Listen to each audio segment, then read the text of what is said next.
আমাদের গ্রামের সবচেয়ে ভালো দোকানটার মধ্যে আপনার নিয়ে এসেছি। এই যে কামাল, কামালের হাতের এক কাপ চা যদি আপনি খান, এই গ্রাম ছেড়ে যাবেন না, সবসময় এই গ্রামেই থাকতে চাইবেন। এই কামাল, আমার শ্বশুর আব্বা যান, বুঝছস? যা যা খাইতে চায়, চা বিস্কিট কলা সবকিছু খাওয়াবে। খবরদার টাকা পয়সা কিন্তু চাইবি না, সব আমি দিবো। আরে তোর আজের কথা কিসের জন্য? আমি খামো চা, তুমি দিবা বিল? হ্যাঁ, আমি তো বুঝলাম না ব্যাপারটা। আরে আমি তো চা খাই, আমি তো চা খাই না সেরকম একটা, মাঝে মধ্যে না খাইলে চলে না।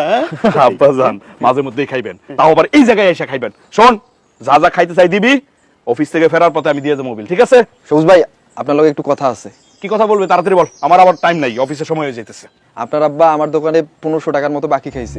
টাকাটা দেয় করে দেয় না, আপনি একটু টাকাটা দিয়ে যান। কে বাকি খাইছে? আপনার আব্বা। আমার আব্বা বাকি খাইছে, আমি তো খাই নাই। 1 টাকা আমি দিব কে? কি কইতেছেন ভাই? আপনি না একটু আগে কইলেন আপনার শ্বশুর যা বাকি খাইবো আপনি সেই টাকা দিবেন, আর সালাম কাকা তো আপনার আব্বা, আপনার আব্বার টাকা আপনি দিবেন না? না, আমি দেবো না, আমি আমার বাবার টাকা দেবো না। কারণ কি জানোস? 5 লাখ টাকা ঘুষ দিয়া আমার শ্বশুর আব্বা ব্যাংকের চাকরিটা আমার নিয়ে দিছে।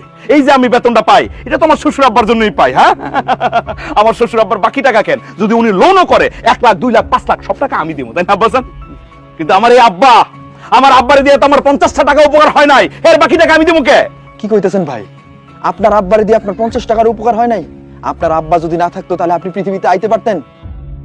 তাছাড়া আপনার বাপে আপনাকে লাগিয়ে যে কত কষ্ট করছে এটা তো আমরা দেখছি, আমাকে বাপ চাচারা কইছে। এই খবরদার, উল্টাপাল্টা কথা বলবি না।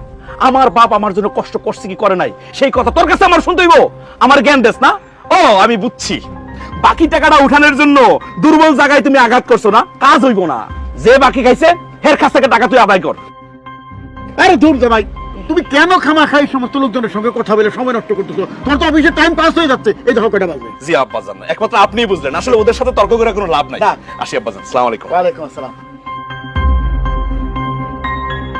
চাচা, আমি তো সবুজ ভাইয়ের কথা শুনে অবাক হয়ে গেলাম। সে তার শ্বশুরের বাকির টাকা দিতে পারবো, কিন্তু আপনি জন্মদাতা পিতা, আপনার বাকির টাকা সে দিতে পারবো না। চাচা, আমার মনে হইতেছে সবুজ ভাইয়ের কাছে তার বাপ বড় না, তার শ্বশুরই বড়। এই সামনে, এই আজাইরা কথা বাদ দিয়ে নিজের কাজ কর।